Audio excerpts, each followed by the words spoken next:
دوستان محترم، آپ نے دیکھا ہوگا کہ اس وقت کے معاملات جو چل رہے ہیں وہ مسجد اقصیٰ کو لے کر کے چل رہے ہیں۔ پیارے آقا صلی اللہ تعالیٰ علیہ وسلم کیا فرماتے ہیں مسجد اقصیٰ کے بارے میں؟ آئیے جانتے ہیں کہ ایک مرتبہ حضرت ابو ذر رضی اللہ تعالیٰ عنہ فرماتے ہیں کہ میں نے نبی کریم صلی اللہ تعالیٰ علیہ وسلم سے دریافت کیا کہ فدا کا ابی و امی، یا رسول اللہ ہمارے ماں باپ آپ کے قدموں پہ قربان، یا رسول اللہ سب سے پہلے دنیا کے اوپر کون سی مسجد بنی؟ تو پیارے آقا صلی اللہ تعالیٰ علیہ وسلم ارشاد فرماتے ہیں کہ سب سے پہلے دنیا کے اوپر مسجد حرام تعمیر ہوئی۔ پھر حضرت ابو ذر فرماتے ہیں، عرض کرتے ہیں کہ یا رسول اللہ پھر اس کے بعد کون سی مسجد بنی؟ تو آقا علیہ السلام ارشاد فرماتے ہیں کہ اس کے بعد مسجد اقصیٰ تعمیر ہوئی، یعنی مسجد اقصیٰ بنی۔ پھر حضرت ابو ذر فرماتے ہیں کہ یا رسول اللہ صلی اللہ تعالیٰ علیہ وسلم ان دونوں مسجدوں کے درمیان میں کتنا فاصلہ ہے؟ تو آقا علیہ السلام فرماتے ہیں کہ ان دونوں مسجدوں کے درمیان تقریباً 40 سال کا فاصلہ ہے، یعنی مسجد حرام اور مسجد اقصیٰ جب تعمیر ہوئیں تو ان دونوں مسجدوں کے درمیان میں جو فاصلہ گزرا ہے وہ 40 سال کا گزرا ہے، یعنی 40 سال پہلے مسجد حرام تعمیر ہوئی اور اس کے ٹھیک 40 سال بعد مسجد اقصیٰ تعمیر ہوئی۔ تو یہاں سے پتہ یہ چلتا ہے کہ مسجد اقصیٰ کوئی آج کی نہیں بلکہ 1400 برس گزر گئے اس کو تعمیر ہوئے، اور مسجد اقصیٰ وہ مسجد ہے جس میں پیارے آقا صلی اللہ تعالیٰ علیہ وسلم نے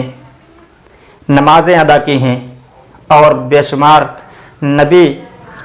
مسجد اقصیٰ میں نمازیں ادا کیے ہیں، اور وہیں سے اللہ تبارک و تعالیٰ نے مسجد اقصیٰ کا ذکر قرآن کریم کے اندر بھی فرمایا ہے۔ 15ویں پارے میں آپ کو شروعات میں ہی یہ ذکر مل جائے گا کہ سبحان الذی اسری بعبدہ لیلا من المسجد الحرام الی المسجد الاقصیٰ، یعنی لے گیا وہ اپنے بندے کو راتوں رات مسجد حرام سے مسجد اقصیٰ کی طرف۔ کہیں نہ کہیں اس کا ذکر جو ہے وہ قرآن کے اندر ملتا ہے، اور پیارے آقا صلی اللہ تعالیٰ علیہ وسلم کی معراج کا سفر جو شروع ہوا وہ مسجد اقصیٰ سے ہی شروع ہوا، یعنی مسجد اقصیٰ سے ہی مصطفیٰ جان رحمت صلی اللہ تعالیٰ علیہ وسلم نے معراج کا سفر شروع کیا۔ تو اور بھی بہت سارے معاملات ہیں جو مسجد اقصیٰ سے جڑے ہوئے ہیں، اس لیے ہم مسجد اقصیٰ کو مانتے ہیں، اور پھر وہ اللہ تبارک و تعالیٰ کا مقرب گھر ہے جس میں بے شمار نبیوں نے نمازیں ادا کی ہیں، اور بھی بہت چیزیں ہیں جو مسجد اقصیٰ سے جڑی ہوئی ہیں، جن کی بنا پر ہر مسلمان مسجد اقصیٰ سے محبت اور الفت رکھتا ہے۔ اللہ تبارک و تعالیٰ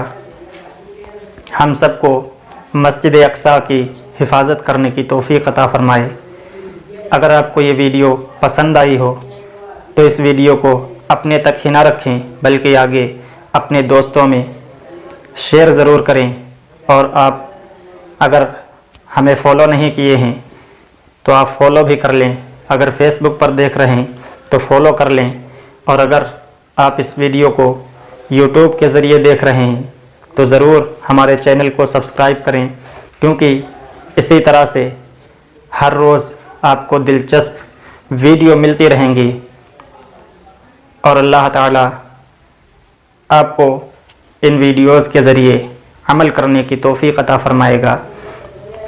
اس ویڈیو کو آپ لائک ضرور کریں اور شیئر کریں،